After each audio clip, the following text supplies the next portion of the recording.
দাবি মতো নির্মাণ হচ্ছে না চওড়া রাস্তা। পৌরসভা ৪ নং ওয়ার্ডে কাজ আটকে দিলেন স্থানীয় বাসিন্দারা। রবিবার ঘটনাটি ঘটে আলিপুরদুয়ার পৌরসভা ৪ নম্বর ওয়ার্ড পাওয়ার হাউস পুকুর সংলগ্ন এলাকায়। জানা গেছে, দীর্ঘ প্রায় ২৫ বছর ধরে ওই এলাকায় প্রায় ২০০ মিটার নতুন রাস্তার দাবি করে আসছিলেন এলাকার বাসিন্দারা। পাকা রাস্তা না থাকায় কাদামাটির ওপর দিয়ে কোনো রকমে চলছিল যাতায়াত। অবশেষে স্থানীয়দের দাবি মেনে পৌরসভা উদ্যোগে সেই রাস্তা তৈরির উদ্যোগ নেওয়া হলো। রবিবার সকাল থেকেই নতুন রাস্তার কাজ শুরু করেন বরাত পাওয়া ঠিকাদারের কর্মীরা, কিন্তু বেলা গড়াতেই পরিস্থিতি বদলে যায়। স্থানীয়দের অভিযোগ, দীর্ঘ বেশ কয়েক বছর আগে স্থানীয় কাউন্সিলর এলাকায় এই রাস্তা তৈরির জন্য স্থানীয় প্রত্যেক বাসিন্দাদের কাছ থেকে ১২ ফুট চওড়া রাস্তা তৈরির দাবিতে জায়গা চেয়ে নেন, কিন্তু ঠিক কর্মীদের কাছ থেকে জানতে পারেন যে ওই রাস্তা তৈরির জন্য নাকি ঠিকাদারকে ১০ ফুট চওড়া রাস্তা তৈরির বরাদ দেওয়া হয়। তাতেই চটে যান স্থানীয়রা। একাধিকবার যোগাযোগ করার চেষ্টা করলেও স্থানীয় কাউন্সিলরের সঙ্গে কোনো যোগাযোগ হয়নি। অবশেষে দাবি মতো ১২ ফুট চওড়া রাস্তা না মেলায় স্থানীয়রা নতুন রাস্তা তৈরির কাজ বন্ধ করে দিয়েছেন। নির্বাচনের মুখে এমন ঘটনায় ব্যাপক চাঞ্চল্য সৃষ্টি হয়েছে এলাকায়।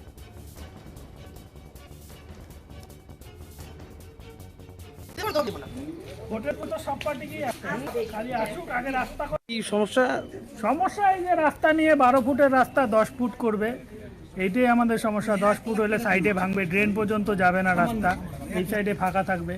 গাড়ি বাড়িতে, প্রতিটা বাড়িতেই প্রায় গাড়ি আছে, রাস্তা দিয়ে ভাঙবে।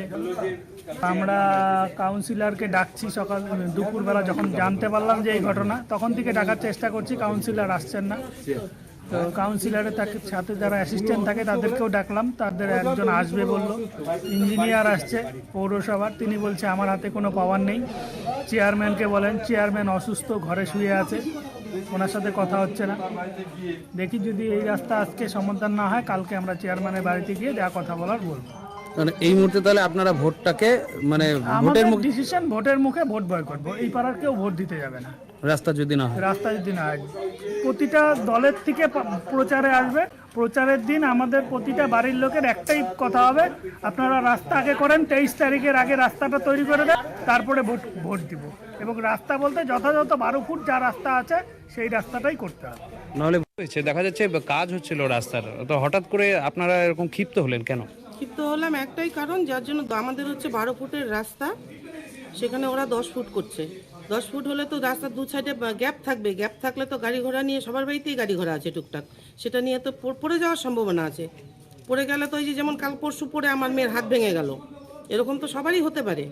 বাচ্চা কাচ্চা আছে, গাড়ি নিয়ে সবাই যাতায়াত করবে। আমরা 10 ফুটের রাস্তাটা নেব কেন? 34 বছর ধরে আমাদের এখানে রাস্তা হয় না, কিছু হয় না, ড্রেন হয় না। যাও ড্রেন করলাম, সবাই মিলে ধরে টরে ড্রেন করলাম, ড্রেন পরিষ্কার না, কোনো কাজই হয় না আমাদের পাড়ায়। তো এখন কি পরিস্থিতি? হঠাৎ করে কাজ বন্ধ আছে। 10 ফুটের রাস্তা যদি 12 ফুট না হয়, তাহলে কাজ বন্ধই থাকবে। হ্যাঁ, কাউন্সিলরকে জানিয়েছে, কাউন্সিলর হাজবেন্ডকে জানানো, লোক এসে সবাই। এখন আপনারা কি চাচ্ছেন? ফুটের রেখেছে এই ধরনের কথা তো আমাদের রাস্তা অনেকদিন আগে হয়েছে, ভোটের মুখে স্যাংশন অনেকদিন আগে স্যাংশন হয়ে, এখন ইলেকশনের মুখে এসে রাস্তা হচ্ছে। আমাদের কথার মুখে যখন করছি, তাহলে আমার রাস্তা যখন হচ্ছে 12 ফুটের রাস্তা 10 ফুটের রাস্তা কেন দিচ্ছি? যদি না হয় তাহলে হবে না রাস্তা, আমরাই ভাঙা রাস্তাতেই থাকবো। আমরাই জলকাদা খেয়ে যাচ্ছি এত বছর থেকে, এখনো জলকাদা খেয়েই যাব।